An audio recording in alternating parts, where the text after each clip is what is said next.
BlackBerry has partnered with Optiemus, its Indian manufacturing partner, to produce the new Evolve line of smartphones, which includes the BlackBerry Evolve and the BlackBerry Evolve X.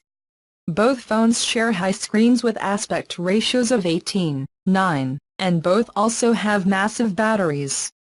The Evolve line will ship with Android 8.1 Oreo.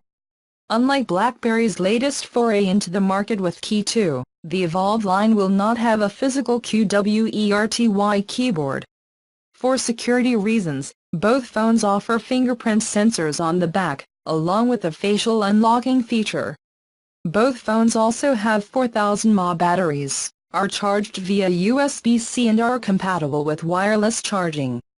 Users get an extra 2 GB of RAM, for 6 GB in total, above the standard 4 GB Evolve.